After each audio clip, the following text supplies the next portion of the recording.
તો છોટાઉદેપુર જિલ્લા પંચાયત તાલુકા પંચાયતના ભાજપ ઉમેદવારો જાહેર કરાયા।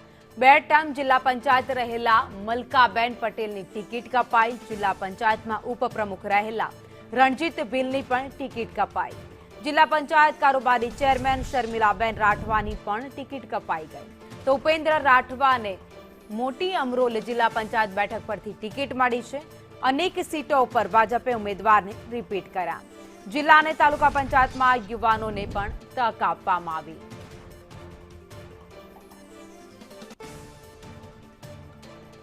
તો ગત રોજ બપોર બાદ કેટલીક બેઠકો ઉપર ભાજપ દ્વારા ઉમેદવારોની જાહેરાત કરવામાં આવી।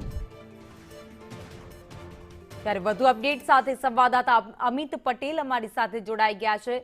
અમિત, છોટાઉદેપુરમાં નામની જાહેરાત કરી દેવામાં આવી, જેમાં કેટલાક ઉમેદવારો હતા જેમના નામની જાહેરાત થઈ, પરંતુ કેટલાક એવા જૂના જોગી હતા જેમની ટિકિટ કપાતા નારાજગી ચોક્કસ દેખાઈ રહી છે।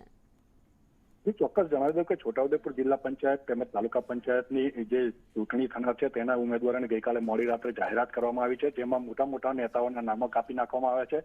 ઉલ્લેખનીય છે કે જિલ્લા પંચાયતના જે હાલ પ્રમુખ હતા તેઓ મલકાબેન પટેલની પણ ટિકિટ કાપી નાખવામાં આવી છે, તેમજ કારોબારી ચેરમેન, ઉપપ્રમુખ અને વિવિધ હોદ્દા ધરાવતા જિલ્લા પંચાયતના જે સભ્યો છે તેઓને ટિકિટ કાપી નાખવામાં આવી છે।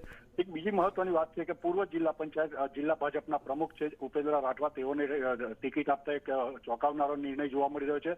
મહત્વની વાત એ છે કે જે મોટા નેતાઓ છે જે 3 ટર્મથી ચૂંટણી લડી રહ્યા હતા અને જીતતા હતા, 60 વર્ષની ઉંમર, જે ક્રાઇટેરિયા નક્કી કરવામાં આવ્યો હતો ભાજપ દ્વારા, તે પ્રમાણે ટિકિટ આપતા કેટલાક મોટા નેતાઓમાં નારાજગી જોવા મળી રહી છે। જી, આભાર માહિતી માટે।